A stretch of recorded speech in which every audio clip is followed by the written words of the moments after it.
All right. Well, good afternoon, everyone, and welcome to the June 16th regular board meeting of the Edmonton Metropolitan Transit Services Commission. Welcome. I look around our boardroom, and we have Councillor Harris, Councillor Laurie, Councillor Houston, and I'm just going around the room, Councillors Muckhoff-Swain and Councillor Finstad, and we have Councillor Knack, thank you very much, online. And one of our councillor members is in Machu Picchu today. So, Machu Picchu or the board meeting. I guess that we give them the break. So anyway, welcome today. And I'll start off with a notice of live stream. I would like to remind everyone that we are now recording this meeting and it is being live streamed on YouTube for the public. Today's board meeting is a hybrid meeting, as I've said, with some board members present and some located physically in our commission's office, other participating from their respective homes and or places of work. I'd like to welcome all our guests and viewers, both in person and online, and thank you to those who have joined us today at the EMTSC offices, and our welcome to members of the public watching on our live stream or later the recording of this meeting. As we start off every meeting, I'd like to begin our formal meeting with a land acknowledgement. So on behalf of the board of the EMTSC, we would like to acknowledge the traditional land on which we are gathered as Treaty 6 land. We would like to thank the diverse Indigenous peoples whose ancestors' footsteps have marked this territory for centuries, such as the Cree, Dene, Saulteaux, Nakota Sioux, and Blackfoot peoples. We also acknowledge this is the Métis homeland and the home of the largest concentration of Inuit south of the 60th parallel. It is a welcoming place for all peoples who come from around the world to share the Edmonton metropolitan region as a home. So, thank you everyone. We have an agenda before us. You can see it on the screens. And so we have a motion. I'd like to entertain the motion. Thank you, Councillor Houston. So if there's no errors or omission, Councillor Houston, if you'd like to read the motion into the agenda. Yeah, thank you very much, Mr. Chair. I'd like to move that the June 16th, 2022 agenda be approved as presented. Thank you very much. Let me call the question, and we'll vote here by raising our hands. And Councillor Knack, if you can use the raise the hand function. And verbal will be a little easier for me right now, so I'll say yes. Okay, fair enough. Verbal would be just fine then. All in favor? And thank you, Councillor Knack. That is unanimous. Now we have a consent agenda. And on the consent agenda is the report of the board minutes. That's right. Okay. Any errors and or omissions? Any comments? Seeing none. Councillor Finstad, if you'd like to make the motion, please. Thank you, Thank you, Mr. Chair. I move the June 16th, 2022 agenda. Whoops, wrong one. I move the approval of the June 16th, 2022 regular board meeting minutes. Thank you very much.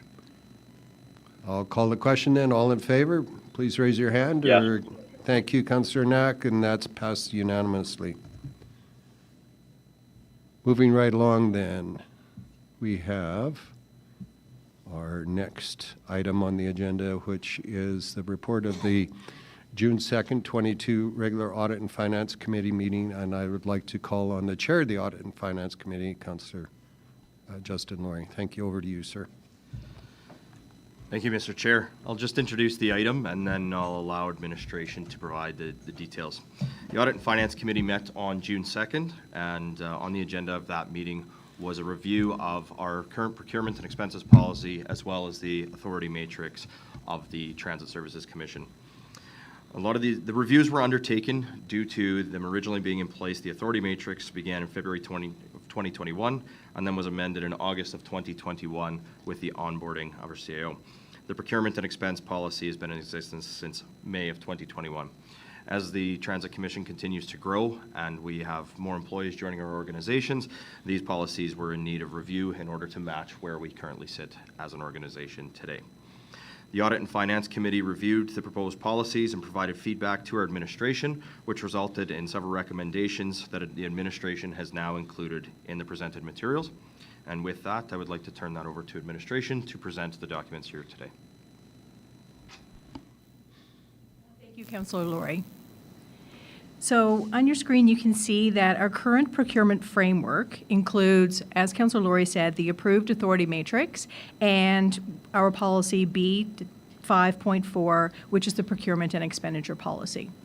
The new proposed procurement framework will include a governance authority matrix, a new policy, B5.5, which is a delegation of authorities policy, and a revised, renamed procurement policy, B-5.4-1.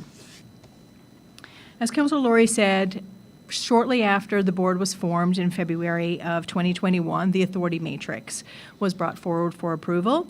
And then when the CEO was onboarded, it was reviewed and no changes were brought forward in August of 2021.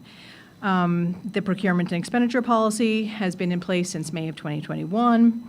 The proposed revisions that we presented to the Audit and Finance Committee included the proposed governance authority matrix retains the board governance items included in the original authority matrix. The transactional type items that were in the original authority matrix have been moved to the new policy, the delegation of authorities policy. And the procurement and expenditures policy, we've renamed it for clarity. We just want to call it the procurement policy now. And we've revised it to ensure that the procurement processes are aligned with all applicable trade agreements. So we've had legal review it and made some changes, the necessary changes. It defines the delegation of authority to the CEO for contract execution. And it establishes a process for CEO approval for contract amendments and extensions up to a maximum value, which is defined in the policy before requiring board approval. When we looked at the proposed revisions, we wanted to make sure that we maintained a strong risk management, internal controls, and regulatory compliance. So the revisions that we've made to the authority matrix retain the board's governance, accountability, and control.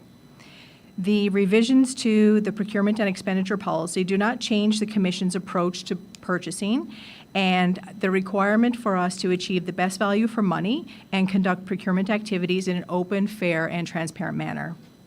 The creation of our delegation of authorities policy expands on the transactional controls in the original authority matrix, and it provides clarity for administration.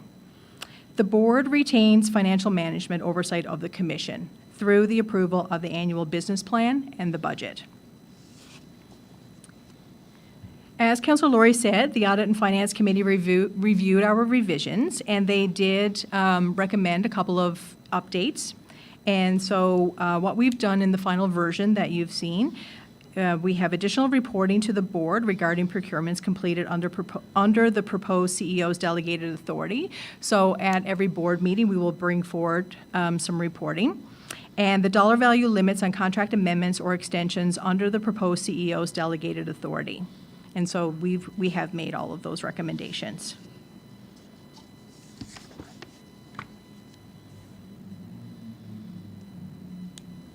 Thank you.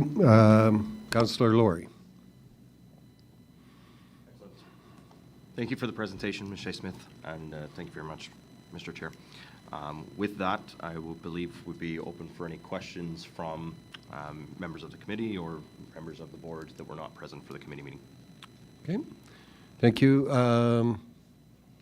Well, let me go to you online, Councillor Nanak. Do you have any questions of the Audit and Finance Committee or Laurie Shea-Smith in terms of what is before us in terms of the changes to these two policies? No questions. Thank you. Thank you. Anyone? Councillor Finstad, go ahead. Just a comment, Mr. Chair, as opposed to a question, but I really believe the changes or modifications to the procurement policy and the governance authority matrix reflect a improved way of doing business without losing the control by the board. And for that, in that regard, I'm very happy to support said motion. Thank you very much. Any other comments? Councillor Harris.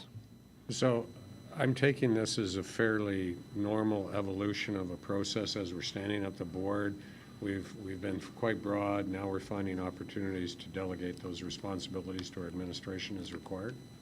Is that a fair assessment? Yeah, through you, Mr. Chair. That is absolutely a fair assessment, and this won't be the last time. As we continue to evolve, as we reach an operational state, I anticipate that we will be bringing forward further recommendations for the committee and for the board to consider as we continue to adapt and evolve and take on greater and greater responsibilities. We'll make sure we bring those forward for your consideration. So, any other members of the board have questions? Seeing none, Councillor Laurie, would you care to move the motion? Certainly, Mr. Chair. Thank you very much. I'll move that the board approve B5.4-1 proposed procurement policy, the proposed governance authority matrix dated June 16th, 2022, and B-5.5 proposed delegation of authorities policy. Thank you. Accept that motion. Any opening comments? Nothing in particular, Mr. Chair. Just again, thanks to administration. As we've heard a couple of times, this is an evolution that will continue with the organization as we grow and as we continue to develop and expand our staffing and capacities. I think it's a great day for the board to have some of these items removed from the board's responsibility and the board level and thrust onto our staff who are quite capable and able to handle them, and gives them more freedom and ability to do their job on a day-to-day basis without needing to wait for a board meeting or committee meeting, et cetera, to occur. So very happy to see these come forward and allow that to accelerate some of the work that's going on behind the scenes. Fair enough. Thank you very much. Any other council member or board member? Councillor Knack, any items on debate? Okay. Nope, nothing further. Thank you very much. Any closing comments then? All right, let me call the question then. All in favor of the motion before us? I'm a Councillor- yes. Thank you very much. That's carried unanimously. Well done, Audit and Finance Committee, and yep. All right. Moving along to the next item on the agenda, the report of the June 8th HR and Compensation Committee meeting. Over to you, Councillor Harris, as chair of that committee. Thank you, Chair Broadhead. On June the 8th, the HR and Compensation Committee, which consists of Councillor Knack, Councillor Muckhoff-Swain, our Chair Broadhead, and myself, and I believe Councillor Houston's on the committee, but didn't make that meeting? You're not? Oh, you're on. Okay. All right. Now that we've got that figured out. I was wondering where you were. We could Anyway, nominate him. Suffice to say, the committee, duly constituted, had an opportunity to go over several items that our administration had brought forward in relation to HR and compensation. So in that context, we have before us today a couple of matters, very important matters, dealing with our compensation framework for our organization. So we've got a draft compensation policy, salary adjustments, salary grid, a number of things relative to annual salary for economic adjustments and progression through the ranges and things of that nature. So without further ado, I would defer to our administration to provide the details on this information. It's an important policy going forward. Obviously, as we build this organization, there will be more things coming forward, but this is the next step in the evolution of the policy in HR and compensation. So with that, I turn it over to our administration. Thank you, Chair. We'll take just a few minutes to go through a number of the items that were brought to the committee for review. Councillor Harris has already kind of outlined the things that we'll speak to today. Just in terms of framing the context for this item, we looked at it holistically in terms of an entire compensation framework, and there was a number of key elements that we brought forward to the committee for discussion and for their recommendations, and that included, as the Chair Harris said, the salary grid, annual economic adjustments, salary progression, periodic market adjustments, as well as a draft performance management framework. What we also set out to establish was some objectives and some principles in terms of how this framework will be established. I won't go through these in depth, but essentially it was to ensure that we offer a competitive workplace in addition to remaining fiscally responsible, and also establish the principle that performance and salary progression is based on merit and performance. In terms of developing the compensation framework, the salary grid that Councillor Harris refers to, there has always been a salary range that was established when the commission was first set up. There was a group of consultants that were brought in that established that salary range based on market comparators and thorough market research. What we've done since then, pardon me, is put additional supporting guidance and criteria for determining what the starting salary placement will be for individuals employed by the commission. So in the illustration you see on the slide, for the director, we've established 2 pay bands, SL1, SL2, depending on the scope and responsibilities of the position, as well as in the manager functional specialist. We've left that fairly broad in terms of potential job descriptions coming into the organization, but have established 3 pay bands there, the manager functional specialist 1, 2, 3. Now, the salary placement range, this is in keeping with a lot of the practices in the municipalities, but rather than having a stepped salary progression where an employee would receive an annual incremental increase based on a salary grid, we're using the grid within the maximum and minimum salaries that were established for salary placement. So you see there the range from 1 to 5. So based on specific criteria that we've outlined in the policy, education, experience, prior work history, that using the criteria and at the discretion of the manager and with the consultation with the director and the CEO, that would be used to place that initial starting salary on that grid. So once that starting salary level was established, then any of the annual salary progression increases would be applied at that starting salary rate. In terms of the actual proposed salary adjustments that we had recommended were annual economic adjustments. So again, these are subject to the approval of the board, and they are to reflect local economic conditions. We left this fairly open in terms of not prescribing a specific formula to the board, but rather give the board the flexibility to make that annual economic adjustment based on local economic conditions, the position of the commission, the position of municipalities in terms of what they're doing in proceeding with salary adjustments. So it provides the provision to have those annual economic adjustments, but those are solely at the discretion of the board. As well, the annual salary progression is a performance-based increase. So through the performance management framework that I'll get to in just a second, and through performance reviews and merit criteria, individual working for the commission based on performance may be eligible to annual salary increase of 1 to 3% depending on their performance results. As well, we did look at instituting the periodic market adjustments. So in this regard, we will conduct an external labor market review every 3 years to ensure that the compensation package remains in alignment with similar sectors and competitive as an employer. And we are lucky in the fact that as the commission was established, that extensive market survey was done by the contractors that were engaged by the commission. So we will not be looking at a salary review in that regard for at least the next couple of years. So we're well set in terms of the ranges established.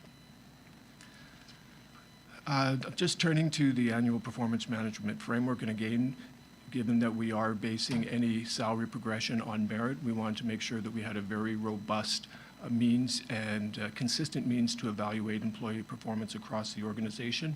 I won't go through these individual objectives, but there's specific objectives tied to a person's individual role within the organization, and there's some common ones that will be applied across the organization that were deemed of value by the Chief Executive Officer. The second section is core competency evaluation, and this is behavioral competencies, and these, again, are essentially cascade from the CEO down and will be applied by the supervisor manager if, in fact, these competencies are relevant and relate to the performance of the individual and the specific job that they're performing.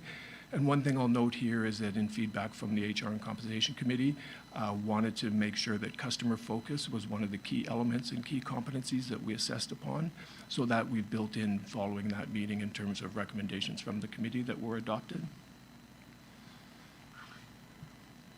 And also the performance management framework, we're building out the support for learning, training, and development activities, and these will as well factor into an overall employee assessment.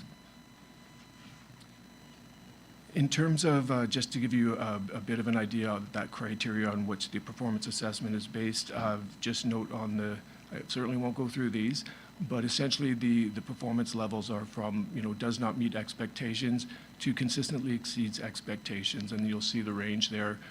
If you do not meet the expectations, then there's no salary progression. And minimum expectations, potentially, there's a 1% annual salary progression, often exceeds expectations at 2%, and then consistently exceeds expectations is 3%. I will also mention as well that there is also a special performance bonus that employees may be eligible to and this is up to 5% and at the discretion of the CEO. Essentially, this is for employees who may take on additional assignments, additional work, have a special project for which they've excelled. So it's not an annual thing that's awarded. It's awarded solely based on when that exceptional and extraordinary performance is demonstrated by an employee. It gives the CEO the opportunity to acknowledge and reward that performance on a one-time basis. Moving forward, again, we're all aware that we will be looking at organizational transformation over the next, 1 to 3 years. So we're very mindful that this compensation framework and the performance management framework will need to evolve to adapt to the changing organizational situation. We, as I mentioned before, after following committee meeting, we did build customer focus as one of the key competencies into the evaluation framework. And the other thing that was brought forward by the committee, and certainly we were receptive and welcomed at the committee meeting, is building into our organizational practices and perspectives in terms of how people are assessed and how the organization, in terms of expectations, that to further institute diversity inclusion initiatives, cultural awareness and sensitivity, and bias reassessment, just to make sure that our future talent acquisition and employee assessment processes are very mindful and considerate of those important elements. And with that, I'll turn to the chair. Thank you very much. Any questions, comments of Mr. Haggerty? Councillor Malkoff-Swing, go ahead. Yeah, thank you. First, just want to right off the top just to acknowledge the change or the adaptation of that last point there, and maybe I'll just speak a little bit on that for the sake of the board. When this came to the committee, looking at the performance management framework, all looked sound and solid, but very cognizant that there are 8 men taking a look at this and reviewing it. And so we had a really good discussion around the table around, ensuring that lens is applied and how do we make sure that as we go through that performance management framework that we look at diversity and inclusion through that. And a couple of examples I gave. I'm hopeful that the committee is going to attract a lot of Indigenous people who want to work with us. And so one of the examples I gave was particularly around performance management time and Indigenous culture. I'm certainly not speaking on behalf of, but just the teachings that I've heard. It's very humble culture, and so usually performance management is somewhere where you go in and you've got to really toot your own horn, for lack of a better term. You've got to show how great you are at performance management time. And just my experience in working with many Indigenous people who have been who report to me, have expressed that as a real challenge, and took me, a long time to kind of wrap my head around that. But it makes complete sense. As a culture, they're taught to, be humble and talk about the good of the group, which is beautiful. But in those performance management, it's usually one-on-one, and you're there to kind of be direct. So I just asked administration to think about that and how we could consider that, and obviously again, not just from the Indigenous side of things, but there are again eight men here, around this table making these decisions, and I'm glad administration is a bit more diverse than we're pretty easy to get more diverse than 8 of us, but just really want to consider how that works through the performance management framework. I don't have any great ideas, but just wanted to acknowledge that you guys heard that and you put that in your plan here, and hopefully we'll get some support on how to consider that throughout. So that's all I wanted to say, Chair. Is just thank you for hearing that and putting that into the plan, and look forward to seeing how that evolves as we move that forward. So thank you.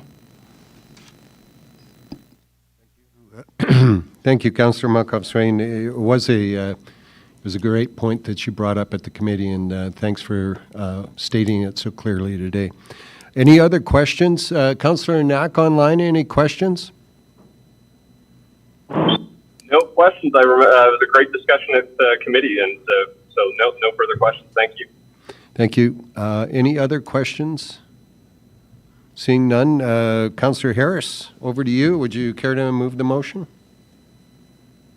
I would. I would move that the board approve the draft compensation policy B-2.15 and the draft performance management framework. Thank you very much. I accept that motion. Any opening comments on debate? Yeah, I think this policy and these tools are foundational to develop an organization. We're obviously a new organization, and we have to have the building blocks under which to create a corporate culture that will acknowledge performance and will acknowledge that we're here to serve. And I think that is a crucial element of this, is that our service to our publics, it's endemic in our mission statement and in our strategic plan, and this is a foundational tool set that will help us to attract competent, qualified people to the organization, because it's through the people in this organization that we will be able to deliver the services that we've been called on by our member municipalities to plan for and deliver. So with that, I support this body of work that came from our administration to our committee, and would highly recommend approval by the balance of the board. Thank you very much, Councillor Harris. Any other comments on debate? Councillor Knack? No further questions. Thank you. Thank you. Any closing comments, Councillor Harris? All right, thank you then. Let me call the question. All in favor, please raise your hand. Councillor Knack? I'm a yes. Thank you very much. That's passed unanimously. Thank you, Councillor Harrison. Thank you, Mr. Haggerty. Okay. Moving right along. I just shut it off. Now I have to wait two seconds before it kicks in again. We're at the point now in our agenda where we turn the meeting over to our CEO for the monthly update. Over to you, Mr. Jankowski. Thank you very much, Mr. Chair. And our first order of business under the CEO's update is I wanted to introduce to everybody, to the entire board and to those listening and watching, the appointment of James McDonald. James has joined us as of this week. James has joined us as the new Chief Operating Officer, and under James's control or area of responsibility will fall all of the operational aspects of delivering the transit service. James comes to us with a lot of experience, both on the transit side and on the logistics side. Over the course of the last number of years, 6 years I think it was, James was responsible for oversight of Saskatoon Transit, and prior to that, James spent a number of years overseeing various functions within the Edmonton Transit System. Prior to that, James was with the Canadian Armed Forces and specializing in a lot of the logistics challenges that our forces are are required to deal with in terms of ensuring that all of the materials, resources, supplies get to where they need to get to for them to complete their functions. So with that, I'm really happy that James has joined the organization. James will be getting very, very busy. He's been getting involved with taking a look at all the service planning. We will be getting a further discussion about the service planning soon, and James is starting to put his stamp on that. Welcome, James, and maybe I'll turn it over to James.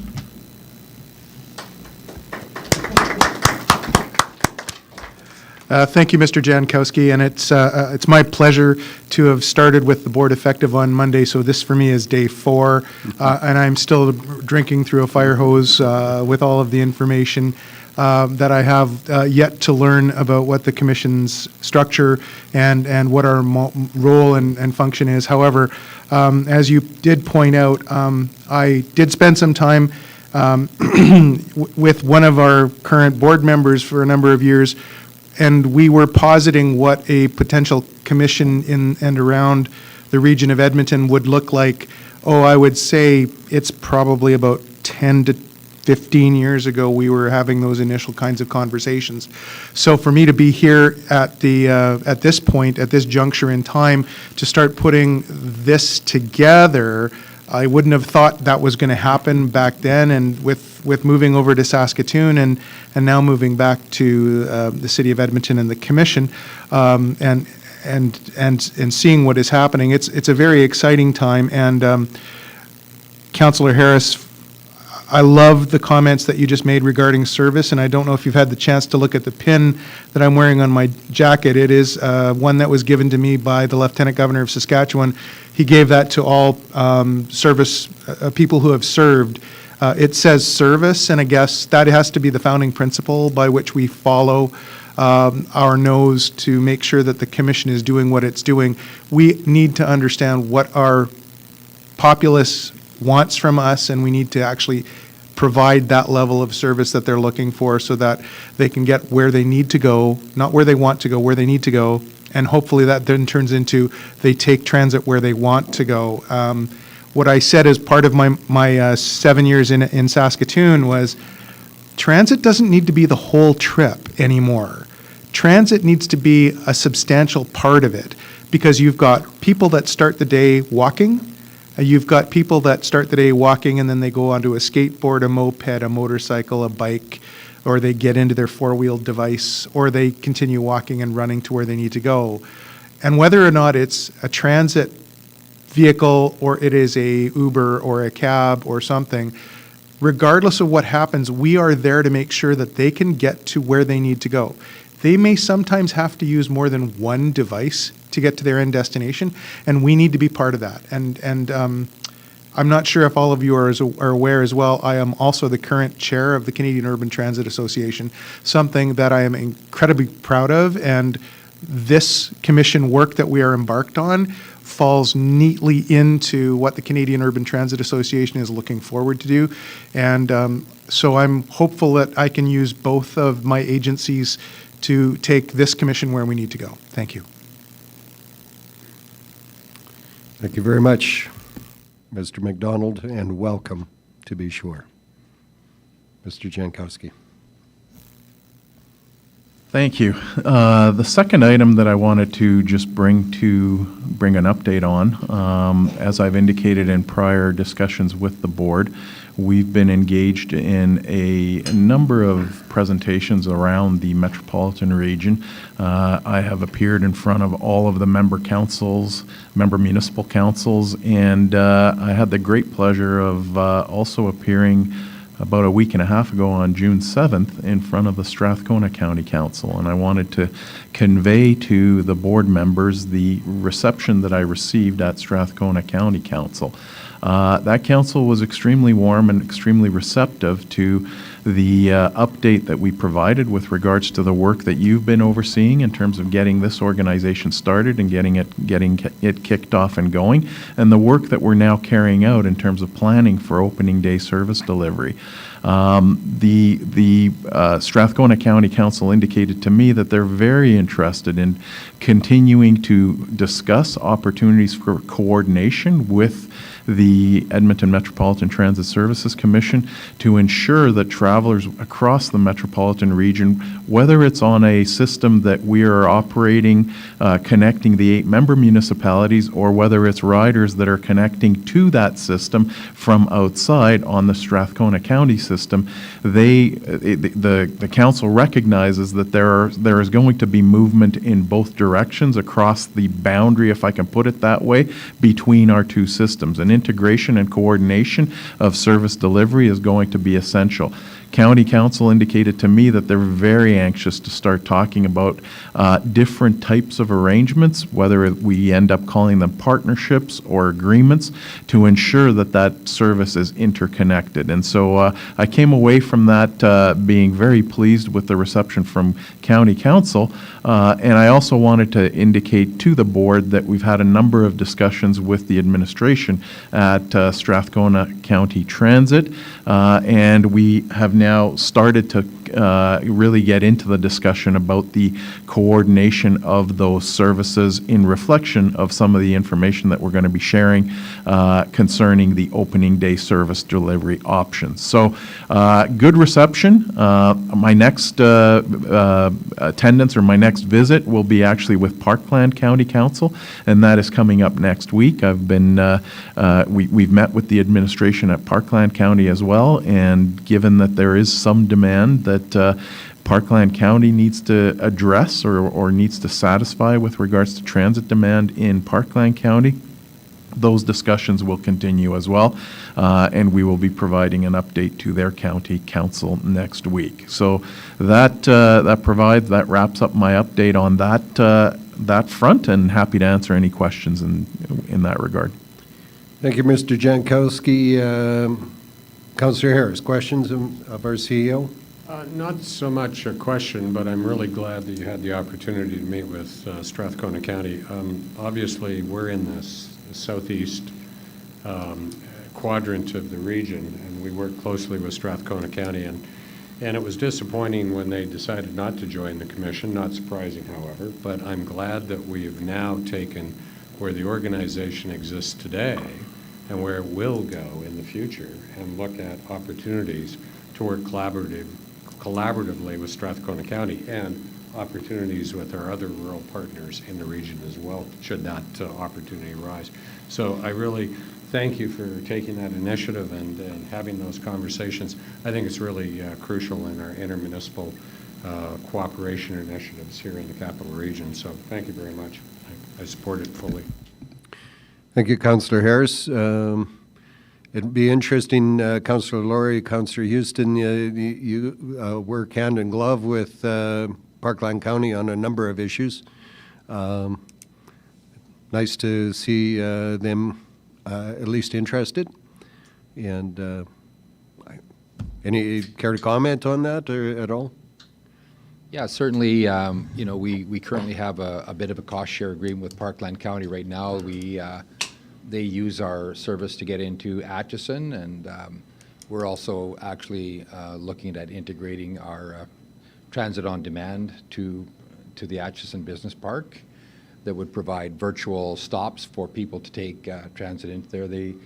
They're opening up a number of major centers. The Amazon facility will house 1,000 people, and we're anticipating to have some growth off of that.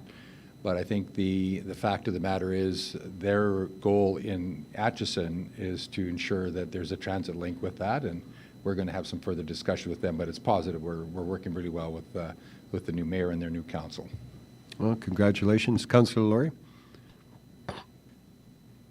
Thank you, Mr. Chair. And yes, we obviously recognize the counties face a very unique need when it comes to transit, and it's a difficult task for them to undertake in understanding how to serve that. And I actually really appreciated the points that Mr. McDonald made about multi-form when it comes to transportation and how people are getting around. And so I think that's a great part of the discussion, as Councillor Houston mentioned as well, is not every single person's transit trip is going to look the same, and not every person's trip from one location to another location is going to look the same and always include the same mode of transportation. So I think it's a great opportunity. I'm very happy to hear of the reception that was received at Strathcona County. Very excited for Parkland County to be open and accepting to the presentation from the board and from our CEO, and looking forward to what those future conversations may bring and how that may help shape the commission as we move forward. Thank you very much. Any other comments? Councillor Knack, any comments?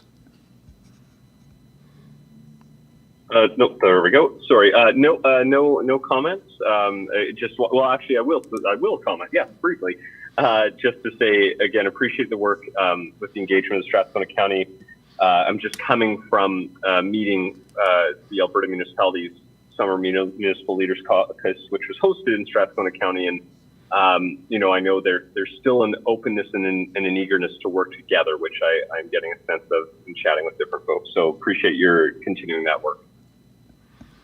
Thank you very much, Councillor Knack. And every opportunity that we can have just to speak to our regional neighbors, I think, is very helpful.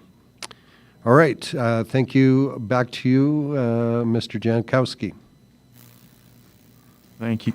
Thank you very much, Mr. Chair. And Mr. Chair, I really appreciate the little bit of latitude that you're going to give me in terms of the CEO's update. I've got one third item that I wanted to just kind of bring to the board's attention. And what I wanted to do was to kind of extend a special thank you to somebody that has served this board extremely well and extremely diligently and comprehensively over the course of the last year plus. In our audience today, we've got Brittany Bryce from Sixth Sense Human Resource Solutions, and Brittany and her colleague Karen Marner have done exemplary work over the course of the last year to help me help you as the board, putting in place what you see here today. You see the fledgling, the start of a staffing complement that Brittany and Karen have been involved in retaining, bringing on board every step of the way. And I really wanted to extend my personal thanks to Brittany. And I also wanted to make sure that the board was very cognizant of the work that Sixth Sense has carried out and the services that they have provided to me and to you by extension over the course of the last 12 plus months. Brittany's and Sixth Sense contract has now come to a close, or is coming to a close at the end of this month, and I just wanted to take the opportunity to extend my thanks and also give the opportunity to the board to say anything that they may wish to say. What we do have is a special little thank you gift for both Brittany and Karen. We have it here underneath the table, and once the board has concluded any remarks that you may have, Mr. Chair, if you could join me at the front and just present these little tokens of our appreciation. I know that Karen was not able to make it today, but I'm sure that Brittany will extend the appreciation from us. So I'll turn it back to you, Mr. Chair. Oh, thank you, Mr. Jankowski, and thank you so much, Brittany, for the work that you've done. I know that I've seen your name on occasion over the last year, and I do know the extensive work that you've done on behalf of the commission, and quite yeoman's work in standing this commission up, doing a lot of the foundational work that allowed us to be successful to date. So congratulations. There's a microphone right there. Feel free, take the next hour to speak if you wish. If not, maybe we'll come forward, or we'll go back there, wherever it's best on camera. And yeah, we'll shake hands. Why don't...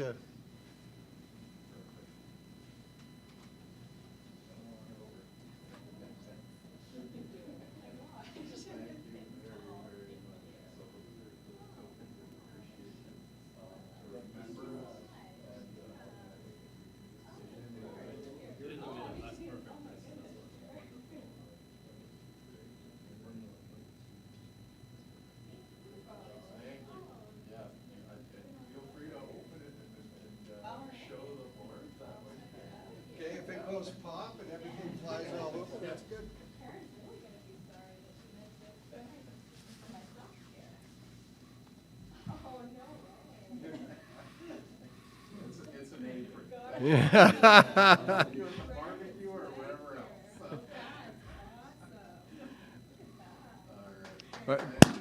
you so much, Brittany.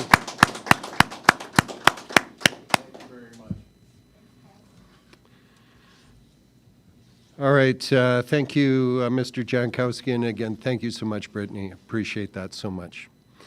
We are going to move in camera, but we're going to take how about an 8-minute break, and we'll reconvene at 5:02, and then I'll entertain the motion at that time to go in camera. So, quick break then. Oh, before we do that, okay, why don't we do that? Who would like to make that motion? Go ahead, Councillor Finstad. Thank you, Mr. Chair.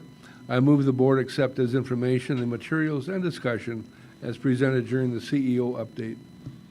Thank you very much. Any opening comments?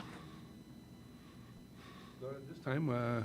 Not at this time. I think the information presented was extremely valuable, and the work that we're doing that we may not always be aware of on a day-to-day basis is just thank you for what you and your team are doing for us. Thank you very much. Seeing no other comments, let me call the question. All in favor? Councillor Knack? I'm a yes. Thank you so much. All right, now we'll take a break and we'll reconvene at 5:02. We are now in recording, and and now I'm going to entertain a motion to go in camera. So, Councillor Laurie, go ahead. Thank you, Mr. Chair. I'll move that the board move in camera in accordance with the provisions of Division 2, Exceptions to Disclosure of the Freedom of Information and Protection of Privacy Act, FOIP, RSA 2000 C.F-25 as per sections 16 through 28. Thank you very much. I'll call the question. All in favor of going in camera? Councillor Knack?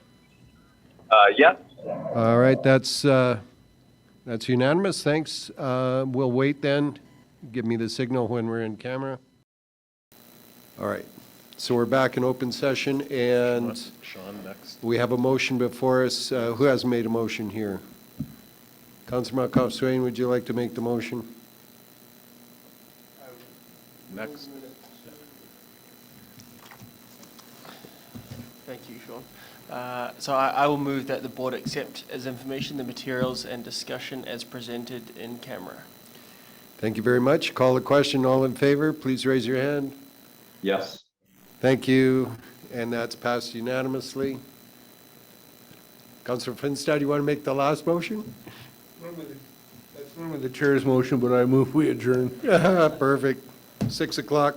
Thanks a lot, everybody. It's been a long afternoon. Thanks, Andrew, for persevering online. Appreciate it. Thanks, everyone.